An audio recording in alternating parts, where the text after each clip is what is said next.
आज सोमवार अगस्त 23 तारिख। आज पवित्र दिन कथा झुलना यात्रा समापन बेले काଣା इ विषय में जानमा गोटे छोट कथा। जोहार मुई पूनम आपण माने देखुछन झल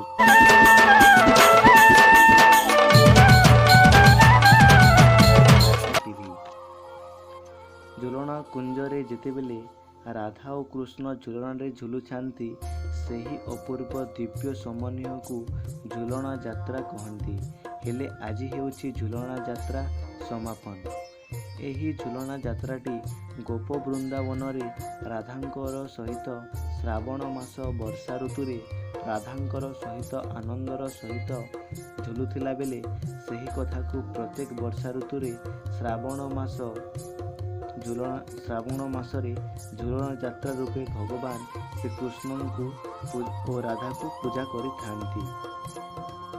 श्रावण शुक्ल पक्ष दशमी ठारू आरंभ करी 7 दिन पर्यंत राधा और कृष्णंकर उत्सव होइଥାଏ। एही झुलना यात्रा को विभिन्न मठ मंदिर रे पालन करिथांती। भारतर वर्षरे जेते भगवानंक मंदिर रहिछि एही झुलना यात्रा को समस्ते पालन करिथांती।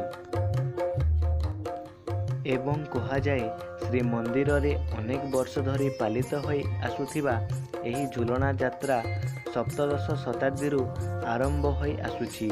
कारण केतेक गवेषक माने कहथांती झुलना यात्रा प्रथमे राय रामानंदंक प्रभाव रे 1550 ख्रीष्टाब्दरू 1560 मध्यरे श्री मंदिरर भितरे बेड़ारे जेउ देव सभा मंडप रही सही मंडपरे प्रथमे झुलना यात्रा पालित।